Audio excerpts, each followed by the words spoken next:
Oh, this is beautiful, isn't it? So, so the last time I came here, well, the first time I came here, I brought the family, and I'd kind of said to them, I'm taking you somewhere really special. Yeah. And Ella, who of course is used to my idea of what's special. Yeah, exactly. Yeah. She said, it's not a stone, is it? Which was hilarious because, of course, it's either a castle or sort of a ruin. Exactly, it's usually a ruin of some sort. So, so she pinged it straight away, of course, and I had to deny for several hours that it was a stone. I had to try and keep egg her on. Several stones. Yeah. And then, of course, we finally turned up. She saw the first sarsen and she was like, it is a stone. Anyway, it's good. This is child abuse, I reckon. You know, you're dragging your kids around all these. Mind you, I'd be quite happy as a kid to be dragged somewhere like this. I mean, it's a fantastic spot. I mean, it's called the Valley of the Stones. I mean, there's a few here, but are there a lot more? Yeah, so around the corner is what I would say is the true Valley of the Stones, and it's absolutely littered with lovely sarsens. We'll have a proper look at that in a bit. Yeah. Oh, no, this is a nice place to come for a walk on a sunny day. Absolutely. I love the fact that they're sort of part buried here as well, because obviously this is a train of them, isn't it? Yeah, in the that's bottom right. Of this valley. And some of them are a decent size, actually. Yeah. But it's interesting, you can see even in these stones, you can see the difference in textures. Yeah. You know, this one is that's really like coarse. Conglomerate, yeah, it's isn't like it? a conglomerate almost, isn't it? Yeah. And some are super fine. Yeah. This is what we think of when we think of sarsen, isn't it? But none of these have got that real hard, almost shiny surface that some of the ones in the Avebury area have. And I mean, I don't think there's any of them that are like this. No, it's really interesting. There's clear bedding, I think, in some of these. Look, so you've got the sort of consolidated stuff, and then the really, what I would say, chozzily stuff. Yeah. Yeah. Presumably there's probably a lot more. I mean, there must be sort of hill wash deposits that have come down into this valley, mustn't there? Which is why a lot of these are semi-buried. They're very irregular shapes as well. You're not getting any of the sort of long, the big slabs, pillar-like ones or slabs, are you? Yeah, that's right.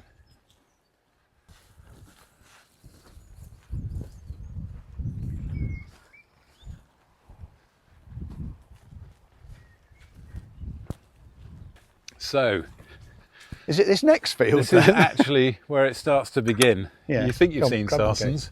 Yeah. This is actually where it is. I can't see any sarsens. You can see some up on the rise there. You told me this valley was full of sarsens. I mean, I can see two there. But yeah, it begins just over this rise. Oh, now, right, okay, I see what you mean now. Yeah. Wow. And some of them are of a decent size, actually. Yeah. You see, I thought they'd all be low down in the valley, you know, because they tend to sort of flow down, don't they? The main cluster is in the upper part of the valley, which again is interesting, isn't it? It's, I presume possibly easier to get to the ones lower down. Maybe they just weren't there. Yeah. Oh, yeah, this is amazing. So there's loads down there. They don't go up the... Oh, there are some up the slope as well. Yeah. And is it just contained within this valley? This is the main bit. You'll see from the drone shots, it gives a much better impression. But yeah, there's actually a fair bit here. Yeah. I was surprised. Again, when I brought the family, I was looking for the Polissoir. Yeah. I was like, whoa, there's real There's a lot of them. Yeah. Okay, so we are nearing... You're not going to ask me to try and find it, are you, amongst this lot? No, I mean, to be fair, the first time I came with the kids, it took a while. And I don't want you to get your hopes up. It's modest. Well, that's all right. But given how rare these things are, I think it's incredible. This is it here. Dump my bag. Right. So that's it. This is Right. No, I'm not sort of sounding like that. But I can see why people would. I mean, my kids went, "What? That's it," and I get it. But for people like us, I mean, feel that texture. Yeah. I mean, you've got the rough sarsen. Yeah. Actually, not that rough. The fine grained sarsen. But that's abrasive. That feels. Yeah. This is what I don't understand about these things. That's sort of glassy smooth, isn't it? Yeah.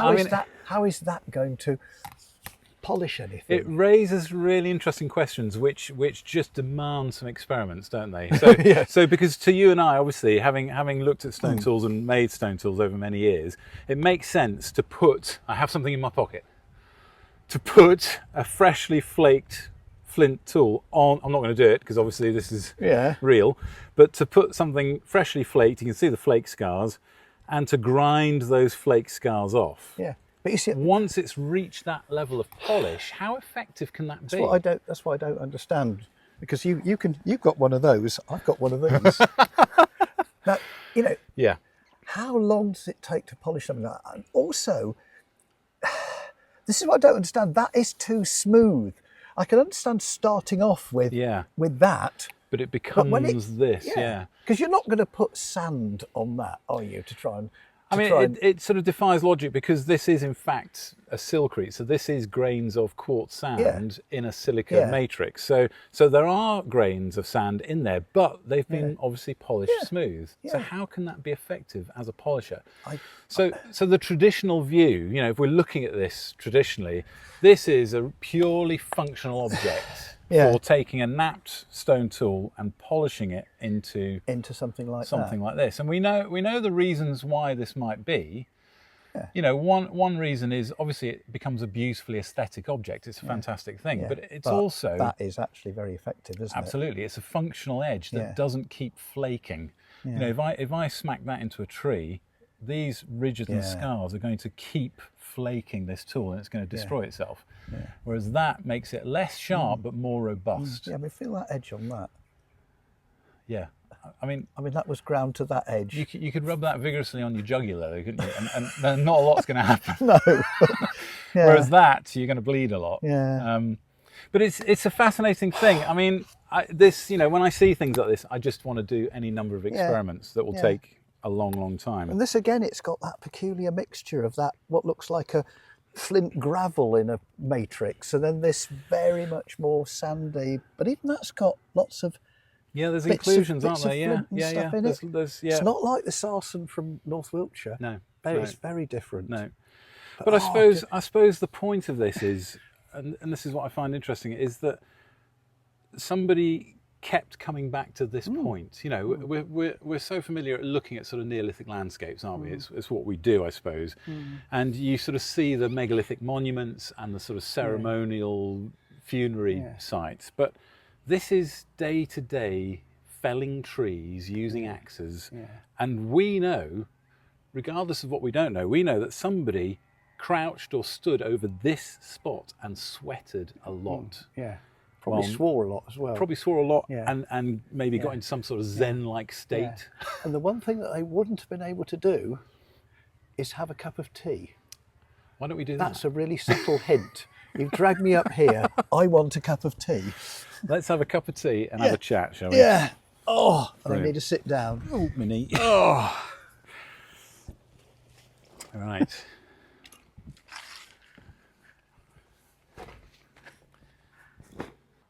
Oh, a valley full of sarsens, a sunny day and a cup of tea. I can't think of anything better. When was this one found? I mean, it seems very obvious now, but spotted it.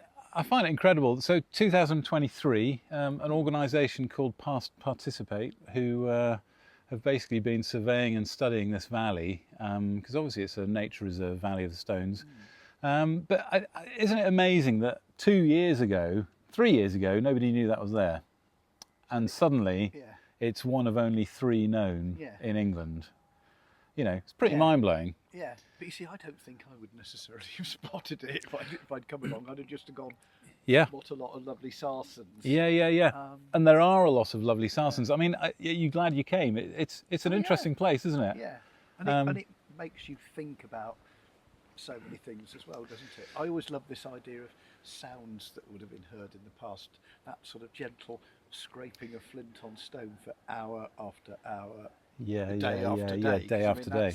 To where that takes a huge amount of time, doesn't it? You wonder how many axes have been Yeah, all I can think of when obviously as an experimental archaeologist, is it just makes me want to get a block of sarsen and polish Yes. any number of stone axes to try and get some sort of idea on what that represents. Is that polish one person coming for one event and polishing a single axe? I mean, I don't think so, but we need to prove this, don't we? We need to actually do these experiments. Could you prove it? Well, I think you could certainly get rates of polish and polished stones produced. It's difficult to know what the original profile was on that one. So there's But definitely approximations. If you're going to start off, there's another stone over there that you look at it and it's got a gently concave profile, and you think, I'd start off on that one because it holds the stone, doesn't it? Trying to do it on a flat bit, it's going to skate around all over the place. But I mean, that raises another really interesting question: is why did they choose this stone? We are surrounded by sarsens. Why is there only one? And why did they choose this stone? When, as you say, that stone over there the top of that stone looks ideal, I know, doesn't it, for polishing an axe? And yet they chose this one. So, but you see, that's when you get into a significance that we can't understand because we're not Neolithic, because we're not here 5,000 years ago. I mean, I went to New Zealand earlier on this year. Yes. I found it utterly fascinating there because the polishing stones that are used to polish the tuki, the greenstone, these lovely little sort of, this is a little one. Yes, but yes. The greenstone adzes. Yes. Some of those, they have names, they have a lineage, they're special. A lot of them are female. Wow. And they're moved around. You bring it with you. And are they that size? They vary. Yeah. Some of them, I think the ones that are sort of still in situ are obviously bigger than ones that are moved around. But it's that sense that, the stone itself had an identity, and therefore, presumably, whatever was ground on it had taken on part of that identity. There's so many fascinating parallels between what goes on in Maori culture, particularly with the stone axes, and what's going on in our Neolithic. Yeah, and I think this is what I'm finding really interesting is again, we've mentioned this, but the temptation is to look at a polished surface, something that to be used to polish axes as a purely functional object, isn't it? And I think we're just missing a trick because, who stood at that rock? Who were they? What gave them the right to polish those axes? Yeah. And in a landscape where the Neolithic is obviously present but difficult to see, we know that people stood on this spot and did extensive work. And did they say, I'm going to go to and name the rock that exactly. they're going to go to? Yeah. I suspect that they did. But this is, it's a mixture, isn't it? It's a fascination but a frustration. Yeah. Because you're convinced that all of this happened, but we can't prove it. Experimentally, yes, we can do things like this, and I'm sure you're going to. Yes, and but it's interesting because the experiments that hopefully I'll do on this, it'll give me figures. It'll give me rates of wear. It'll give me amount of sarsen worn. How much it polishes the flint. But what it'll also give me, which is impossible to quantify, is the amount of sweat, the amount of effort involved in that process. And we all know, don't we, from even our modern lives, is that when you put huge amounts of effort into something, it gives it value. Yeah. That object takes on that effort in some way. But can you, when you're doing things like this, can you transcend modern life and not think, oh, this is taking an awfully long time, I could be doing this? No, it's a different. Of course, it's going to be a different mindset. Of course, and I'm not Neolithic, and I totally understand that. Yeah, but I think what it can do, at the very least, is give you an insight into that added value. It's a modern term and a bit offensive, but the added value of a polished axe. So we know that the working edge of a polished axe needs to be there to make it more robust and to make it last longer. That doesn't explain polishing the entire tool, doesn't it? No. So even if you said, well, polishing around the hafting socket makes it easier to make a sort of known But yeah, but that doesn't explain some of the axes that we see, which are way beyond the functional. Every bit of it is beautifully absolutely out, every facet. It's just to a super high degree of aesthetic sense. So there's that, isn't there? And you know, again, this is the problem with archaeology, is that we look at that and we give it a name and we call it a polishing stone. And that's so far from your experiences in New Zealand, that's so far removed from what it actually is as an object that is meaningful to people. And that's the problem with archaeology, is sometimes we will never get to that level of meaning. Why do we do it? I mean, it's a serious question that should be answered. Why are we spending all our time trying to work out what was going on 5,000 years ago? Because it's fascinating. Yeah, and I think that's what's exciting about prehistory, isn't it? Is that this has become a general discussion actually about prehistory, but this is what's fascinating about prehistory, is because we don't know all the answers. But when we look at other cultures, you can't draw direct comparisons. We know all this. But when you look at other cultures that do things in traditional ways, it gives you an insight into the kind of things that we must be missing. We'll never know the true detail of those things, but it gives you that insight of, you know, as you say, New Zealand, they name these stones. They're female. I mean, it's mind-blowing stuff. You'll never get that from this lump of sarsen. No, that's why I'm going back. Amazing. Yeah, I might have to come with you. Yeah. But yeah, no, I mean, you know, thanks for coming today. I was hoping you would appreciate it, and clearly you have. I have. It's and again, it just makes you think, doesn't it? And that's what, to me, is, you know, at my advanced age, you know, keeping the brain cells going, making me think. That's important. So yeah, lovely day, lovely place. Yeah. Not bad tea either. Not bad, and I must just say a huge thank you to Chris, who's behind the camera. Poor Chris came as a kind of tag along today, and he's literally done everything. He's doing the sound, he's doing the video, he's been organising shots. Yeah. So if all the pictures are rubbish, it's Chris's fault. But yeah, seriously, Chris, thank you so much. It's been a great day out.